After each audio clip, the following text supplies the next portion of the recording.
buen día. Saludo a esta comunidad lasalleísta con mucha admiración y afecto.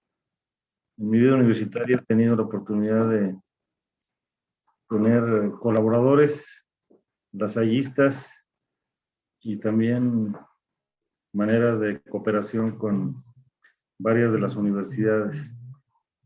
Con mucha admiración saludo a don Salvador Valle, recordando el maravilloso lema de Indivisa Manent que sostiene a esta comunidad de varias centenas de años. Y también quiero agradecerle al doctor Pedro Luis López de Alba, amigo de más de 30 años, que tuvo el atrevimiento de invitarnos. Espero poder cumplir el día de hoy el reto que nos están imponiendo. También reconocer la amabilidad y la paciencia de Anabel frente a estas adversidades de carácter tecnológicas para mantener el interés de todos nosotros. Me siento en un ejercicio de humildad con participantes de 14 universidades lasallistas en el mundo, en esta red internacional de investigación que tiene personas desde México, Bogotá, España, Costa Rica, Bolivia, Perú y Filipinas, a 11 horas de uso horario, agradeciéndoles su presencia. Y nos han invitado para platicar sobre la investigación y las universidades. Nos está acompañando aquí Edgar García Villaseñor, quien nos va a hacer favor de presentar algunas láminas que desde luego no suplen el pensamiento y cuyas láminas estarán a disposición con mucho gusto. Recordaba hace unos momentos una frase muy importante de Claudio Naranjo, en donde Claudio Naranjo nos hace la reflexión de que el mundo está en una crisis profunda porque no tenemos una educación para la conciencia. Y en la extraordinaria reflexión inicial que hace el hermano Salvador Valle de las 4 actitudes que propone UNESCO, la predictiva, la interpretativa, la crítica y la de la propia investigación para el mundo de hoy, pues quiero recordar que vivimos en una economía del conocimiento y añado, y del aprendizaje. La expresión economía del conocimiento no me gusta, porque parecería una cosa sumamente alejada y etérea, y si algo hace el ser humano, aparte de respirar, desde el primero al último suspiro de vida, es desplegar su capacidad de aprender, de amar y de comprometerse. Esto nos hace seres exclusivos de la creación. Y hoy lo que queremos comentar es esta posible revisualización de las universidades, de las instituciones de educación superior. El concepto más sencillo y más directo sobre lo que es una universidad es el siguiente: la universidad es una institución donde se crea, se comunica y se adquiere el conocimiento. Se crea, se comunica y se adquiere, y empezamos por la investigación, la creación. Se comunica, que es la docencia, y también se adquiere el conocimiento a través de la docencia y de la extensión y la difusión de la cultura. Parte del trabajo que vamos a presentar el día de hoy se toma de una extraordinaria aportación de un mexicano egresado de la Universidad de Guanajuato, Raúl Muñoz, que tiene que ver con la innovación. Quiero invocar una de las frases del Premio Nobel de Física, quien decía que la innovación es pensar en lo que nadie ha pensado. Y si algo tiene por definición la universidad es eso, es pensar lo que nadie ha pensado. Si no hacemos investigación, lo digo con mucho respeto y con mucho énfasis, no somos universidad. Y otro mexicano extraordinario, don Agustín Basabe Fernández del Valle, señalaba que las universidades tenemos 4 misiones. 1, la vocacional, que es resolver el tema existencial de las personas y que no lo hacemos. Dos, la parte profesional, que sí es muy importante y que tiene que ver con la formación de alguien como ingeniero, como contador, como médico, como abogado, como astronauta, como lo que sea. Tres, la vocación social. Y cuatro, la vocación científica. Estamos frente a una circunstancia en donde las instituciones más importantes del planeta son principalmente tres: las iglesias, las familias y las universidades. Y si hay futuro para nosotros, va a tener que ver precisamente con esta institución maravillosa que es la universidad. Y para hacer eso, tenemos que revisualizar la universidad. La universidad existe en el mundo desde hace más de 8 siglos, y sea las primeras universidades en Europa como Bolonia y como París, o Salamanca en España, o la Real y Pontificia Universidad en México, o la Universidad en Santo Domingo o en el Perú, pues tenemos que reconocer que hoy ya no tenemos un mundo de certezas, sino que hay tres constantes: la competencia, la incertidumbre y el cambio. Y que en este mundo de falta de certezas, evidentemente que necesitamos nosotros nuevos paradigmas, y para eso está la actitud final de la que hablaba don Salvador Valle, que tiene que ver con la parte inquisitiva. Borges señala que la duda es una forma de los signos de la inteligencia. Nos ayuda a dudar, a provocar, a retar, a encarar, a cuestionar y a desafiar los paradigmas dominantes. Y aquí hay una circunstancia: la Universidad Lasallista tiene una identidad, tiene un paradigma y tiene evidentemente un ideario cuya esencia no cambia. Sin embargo, sí se renueva en la medida en que implica más pasión y que se confirma la vocación.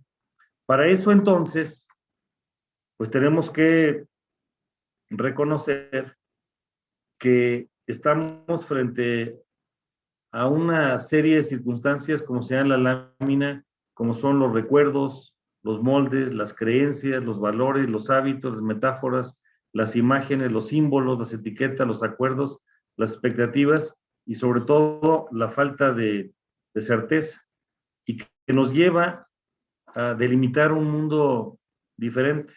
Entonces, ¿por qué vamos a revisualizar la función de la educación superior? Primero, porque la razón de ser de la universidad son los alumnos, la forma de ser son los profesores. Y si algo define a la universidad, es precisamente el hacer de una persona alguien que anteriormente no existía. Y no es una expresión etérea como la de formar capital humano, sino es formar personas. Una persona única, irrepetible, insustituible, que está en una dimensión personal, social y trascendente.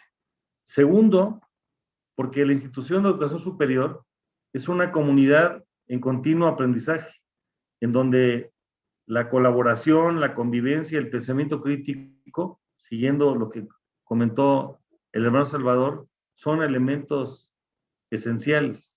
A veces nos preocupa que no pensamos todos igual. Eso no debe alarmar en la universidad siempre que haya búsqueda de la verdad en la libertad, como señala el Evangelio de San Juan 8:32, y la verdad os hará libres. Si algo refiere precisamente el pensamiento de la universidad, es el pensamiento crítico. Es la crítica, la autocrítica propositiva y comprometida. Tercero, porque la universidad es un espacio de reflexión, donde se generan ideas novedosas, pensar en lo que nadie ha pensado, en donde hay un acelerado avance del conocimiento y hay una revolución tecnológica. Voy a poner un ejemplo.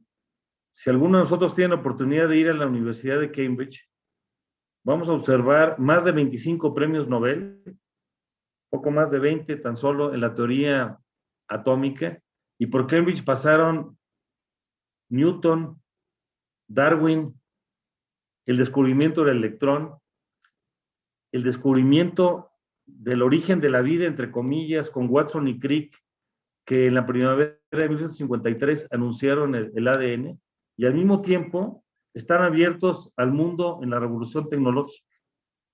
Entonces tenemos que ver continuidad en lo esencial y ajuste en lo necesario.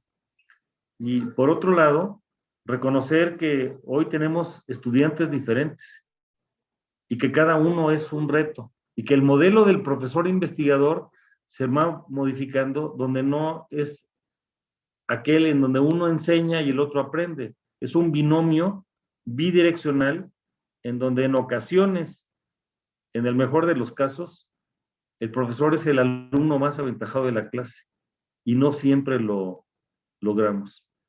Y se van descubriendo problemas locales, problemas nacionales, por supuesto el tema del enriquecimiento y la difusión de la cultura. Aquí adelanto una disculpa porque me voy a referir principalmente al caso mexicano, del resto no me atrevería a hablar en este momento.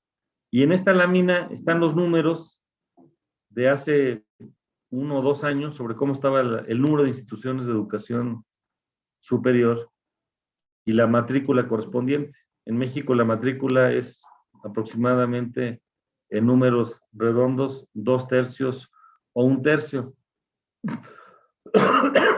Pero hay que reconocer que hay que huir de estas clasificaciones de lo público y lo particular. La universidad es una, y es muy importante tener espacios de colaboración, porque la función educativa es una función pública, la haga el Estado o la realizan los particulares.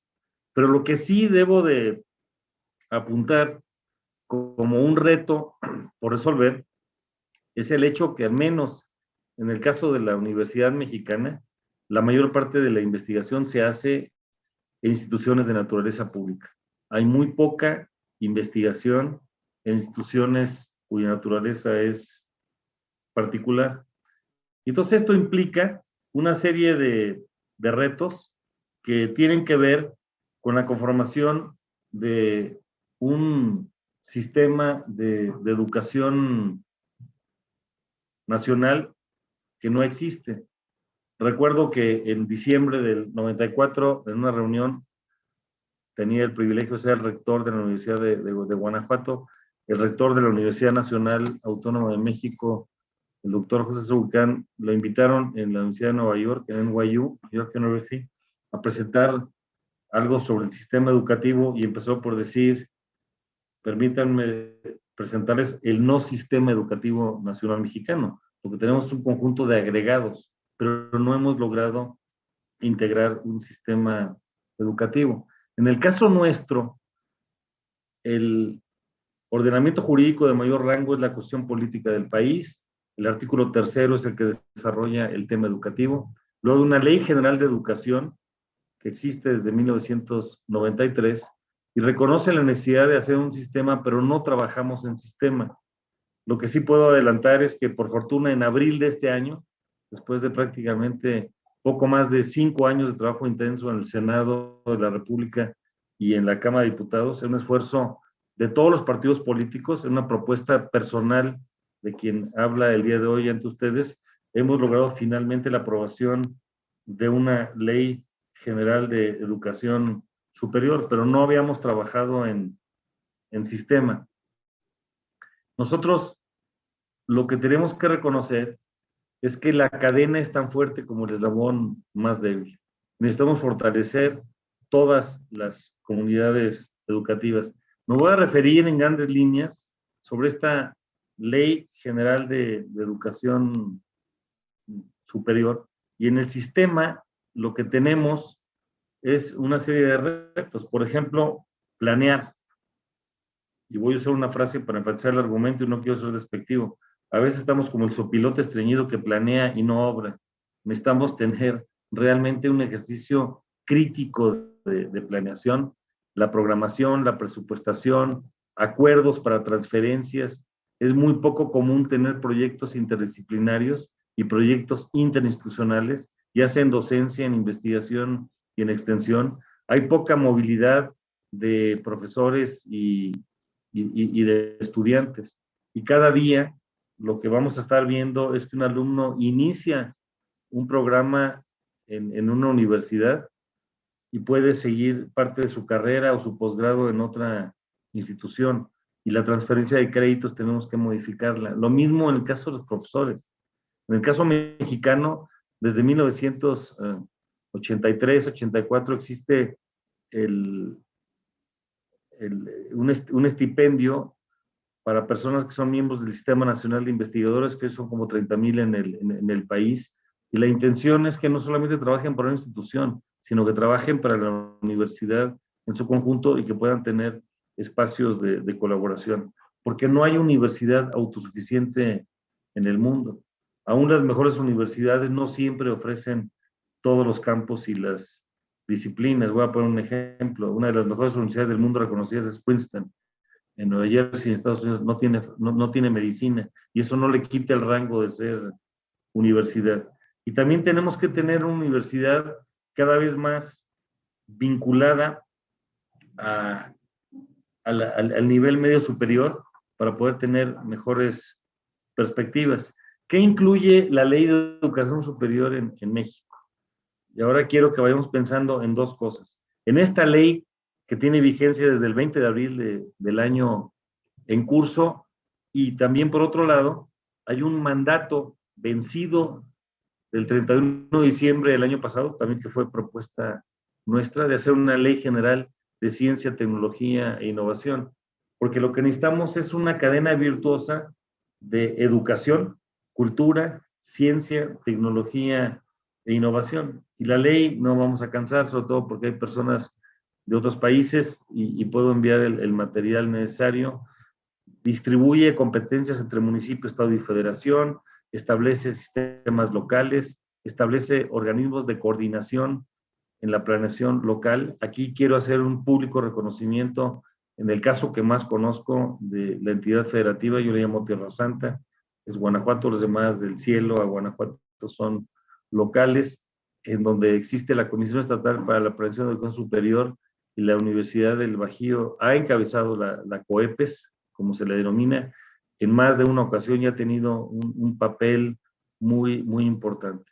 Otros temas son evaluación, acreditación, etcétera, etcétera. El tema de interculturalidad, cómo manejar los temas transversales de género, de acceso abierto, cómo generar fondos especiales. Nunca hay dinero suficiente que alcance. Y por supuesto que tenemos que ver ahí muchas otras cosas. En la construcción de la ley, 4 de los temas más significativos fueron financiamiento, autonomía o libertad académica, gobernanza y cómo atender a la universidad particular. Puedo señalar que avanzamos, pero no está resuelto. Hubo una reforma constitucional en México en donde hay una doble dirección. El derecho del mexicano a acceder a esta educación superior y la obligación del Estado de proveer educación superior. Pero por las finanzas que tenemos no lo estamos cubriendo.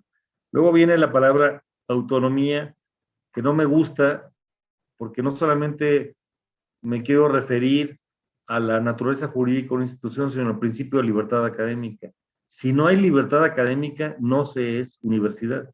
Y parte del problema que tenemos en México es la restricción, tanto de los gobiernos locales como el gobierno nacional, de una restricción en los programas de docencia. No tanto así en los programas de investigación, pero evidentemente tiene que haber libertad académica de docencia, de investigación y de extensión. Un tercer elemento tiene que ver con aspectos de gobernanza y el otro que lamento no poder decir que hayamos avanzado de manera significativa, pues tiene que ver con el trato al régimen particular.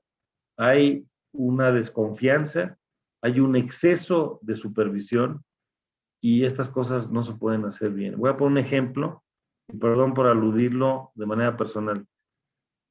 soy padre orgulloso de 10 hijos. Una de ellas decidió estudiar en otro país porque en México no encontraba cómo combinar biología y teatro simultáneamente. Se fue a estudiar a otro país y un día yo estaba en el Consejo de Ciencia en México, me habla y me dice, papá, acabo de platicar con mi maestra de italiano, y me dice que por qué no curso la licenciatura en italiano. Y entonces la respuesta de mi hija fue decir pues, que no está, la universidad no ofrece italiano. Y la maestra le dijo, sí, pero puede, pero ofrecemos letras españolas, francés, latín. A lo que voy es que le dijo, vamos a hacer un currículum junto a un comité de profesores y el jueves le iban a dar la respuesta. Por tener un padre que venía de la academia, le di 2, 3 sugerencias y le dijeron, el jueves te contestamos. Pues no, le mintieron, no le contestaron el jueves. El miércoles ya habían creado la licenciatura en italiano en la universidad. Es el tipo de, de flexibilidad con rigor académico que tenemos que realizar. Y además entender que hoy el trabajo no es individual, se hace eminentemente en redes. Tenemos que enredarnos. Y eso tiene que ver también mucho con el tema de la investigación. En el caso mexicano, pusimos 3 subsistemas, uno el universitario, otro el tecnológico, el segundo, y tercero hay una peculiaridad que es casi atípica en el caso nuestro, a diferencia de otros países, que es la formación de los docentes para educación básica, en donde la educación normal está lamentablemente casi completamente desligada de la educación universitaria, lo cual nos da una pérdida por, por todas partes. Entonces, cuando nos preguntamos cuál es el papel de las instituciones, pues volvemos a lo mismo. El primero es formar personas. El segundo es ser partícipes de procesos que puedan incidir en los 3 subsistemas. El tercero, y es muy importante, desarrollar capacidades de investigación. El cuarto es proveer una educación de calidad. Y el quinto es poder acceder a fondos. Aquí quiero detenerme para subrayar, porque a veces nos preguntan qué elementos debe tener una buena universidad. Yo voy a señalar 8 nada más de manera iniciativa y no traigo una lámina de respecto. El primero es el modelo educativo. Necesitamos tener un buen modelo educativo. Y eso cruza por docencia, investigación y extensión. Segundo, necesitamos los mejores profesores e investigadores. La razón de ser de una universidad son sus maestros. Y lo más importante, y lo digo con mucho respeto, porque el alumno y la autoridad es un ave de paso, necesitamos los mejores profesores. Y ahí es donde está la mejor inversión y generalmente no la hacemos. Tercero, necesitamos los mejores alumnos, la razón de ser. Si no tienes buenos alumnos, evidentemente el proceso no cuaja. Cuarto, necesitamos la mejor infraestructura, pero no lo pongo en primer término porque sí necesitamos buenos talleres, buenos laboratorios, edificios, pero esa es la parte del cuerpo, necesitamos alma. Por eso el alma se da precisamente a partir del modelo educativo. Quinto, no hace daño tener una buena vinculación. Y esa vinculación es con el resto del sistema o no sistema de educación superior y con la propia sociedad. Sexto, necesitamos financiamiento y ahí tenemos problemas. Y luego tenemos 2 ingredientes más, que son el carácter internacional, esto es muy importante, para propiciar la movilidad, tanto profesores y alumnos. Y octavo, necesitamos el mejor régimen de gobernanza para que se entienda, y lo digo con mucho respeto, que el actor más importante de una universidad es el profesor, no es la autoridad. Y que el alumno es un acompañante transitorio y que la autoridad es un ave de paso. De ahí en adelante le podemos añadir otros atributos a la universidad. Y en el caso mexicano, desde hace prácticamente más de 15 años, en casi todas las evaluaciones que se hacen de opinión pública, de quiénes son las instituciones más relevantes en el país, las primeras 3 generalmente en las encuestas públicas son las universidades, las iglesias y las Fuerzas Armadas. Hay que añadir a esto seguramente el caso de la familia. Entonces, El problema que tenemos a veces es que pensamos en universidad y cargamos casi todo el proceso de la docencia. Sí es muy importante, pero no es el único. Y la docencia no puede crecer y no puede nutrirse si no está alimentada de la propia investigación. Entonces tenemos que preguntarnos en qué disciplinas queremos que la universidad pueda contribuir. Y solamente voy a poner, por ejemplo, 7 grandes temas que en el mundo hoy son importantes y que de ninguna manera delimitan o circunscriben el tema universitario, porque en la universidad se puede estudiar desde teología hasta matemáticas.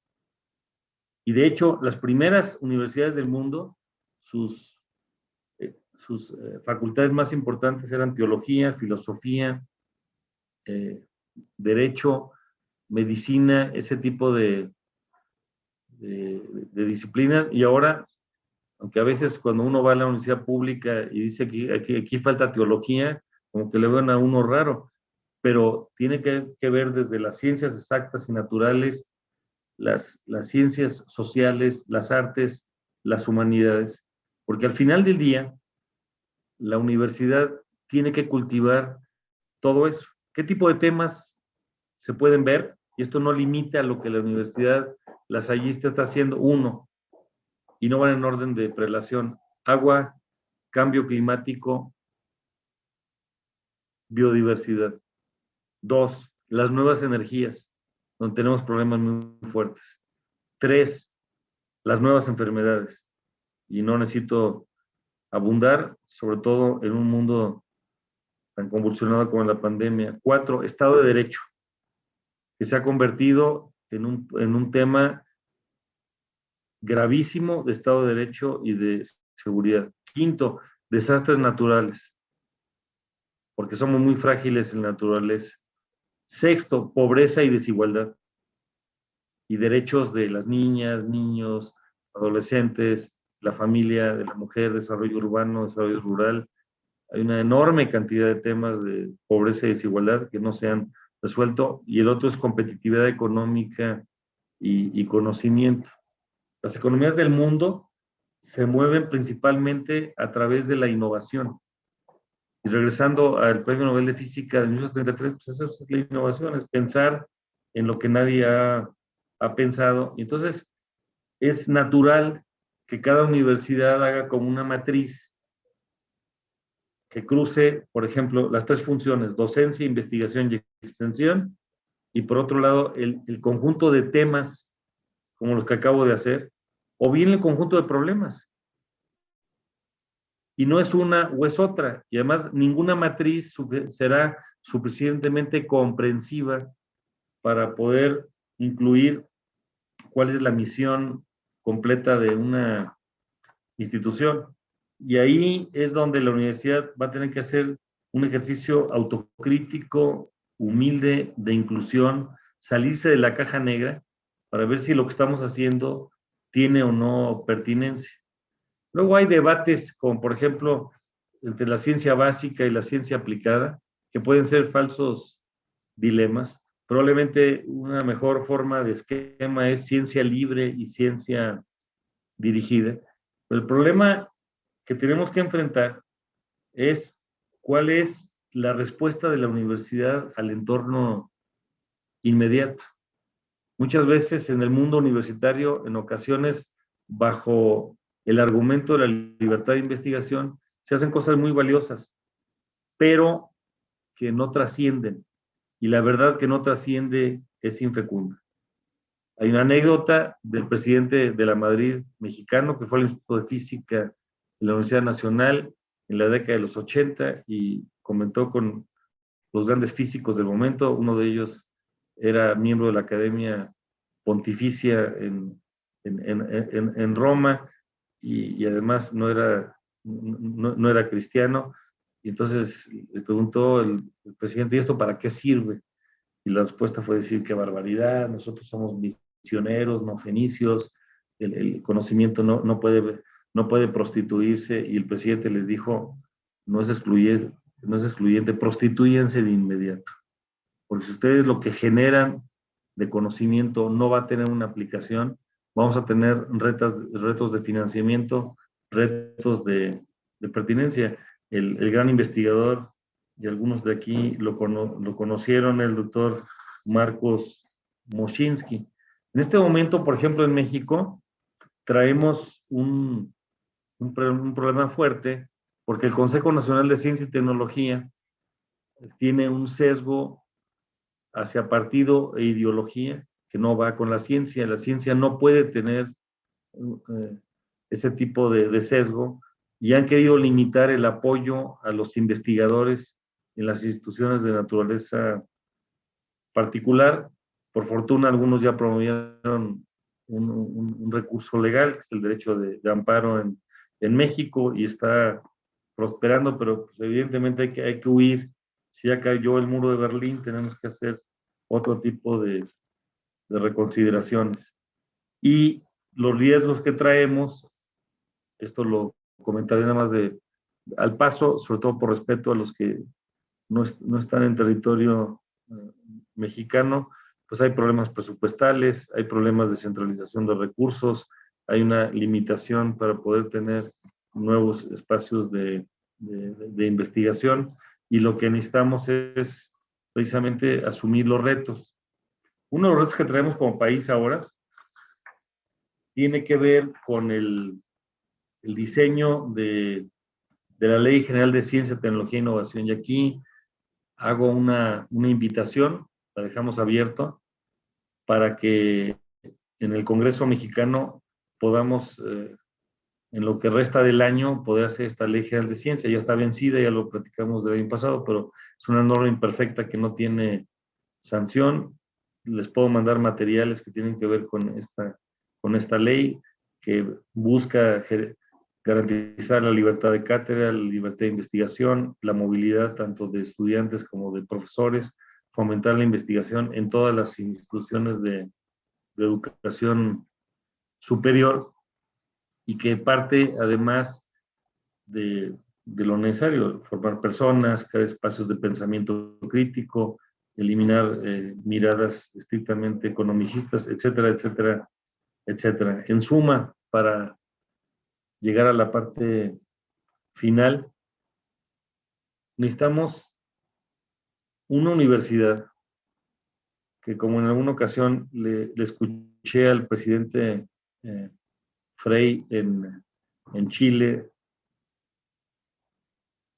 en el año de 1995, decir lo siguiente: la universidad debe ser el lugar social de la verdad, y donde se cultivan el arte, la ciencia y las humanidades sin segundas intenciones.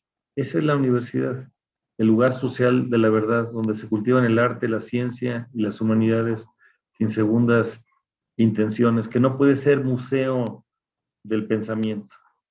Y aquí diré algo con la mejor intención. Si una institución de educación superior se queda en docencia, será un gran colegio, pero no será universidad. Y entonces siempre es sano, desde el modelo de la universidad, conservar el ideario, enriquecerlo sin perder la esencia, definir las líneas de investigación y los temas de investigación que se van a privilegiar, tener a los mejores profesores y a los mejores alumnos, abrir los espacios de colaboración interinstitucional e interdisciplinaria, y además, por la propia circunstancia extraordinaria de tener esta red internacional de instituciones lasallistas en el mundo, estoy seguro que la potenciación es prácticamente casi ilimitada, y entonces lo que se puede ir construyendo será inmensamente benéfico para todos nosotros, y regresaremos a eso que queremos, que la universidad sea la columna vertebral del cambio, que sea la conciencia de la sociedad, y que sea precisamente el lugar en donde las personas se transforman, donde siempre hay un antes y un después. Freire, a quien todos hemos leído en algún momento, señalaría pues, que enseñar no es transferir conocimiento, sino crear posibilidades para la propia producción y para la propia construcción. Por eso subrayo nuevamente el papel tan importante de la universidad. Esta universidad que piensa, que siente, que vive, que sueña, pero que también acumula frustraciones, nos tiene que dar un nuevo espacio de posibilidades, como son convertir la utopía en realidad, el poder ser ese espacio de reflexión, de purificación, de ciencia con conciencia, de ciencia con responsabilidad social, de ciencia con libertad, de ciencia con amor a la verdad, de ciencia en la formación de una persona maravillosamente transformada para poder hacer las cosas de manera distinta. Esta reflexión que ustedes inician el día de hoy y que continúa en los próximos días seguramente será maravilloso, porque en estricto sentido, en la universidad no puede haber conclusiones, porque sería tanto como decir que el pensamiento se detuvo. El pensamiento no puede detenerse. Es la búsqueda, y como señala el Papa extraordinario que tenemos hoy, el Papa Francisco, que en su humildad está su grandeza, es ir al encuentro. Necesitamos ir al encuentro con los demás y poner los valores de la doctrina social de relieve, como son la paz, la justicia, el bien común, el bien ser, el bienestar y todo lo que puede hacer mejor a este mundo que se nos está haciendo pedazos, en donde a veces sabemos más, pero no somos mejores. Muchas gracias por escucharnos. Todas sus órdenes.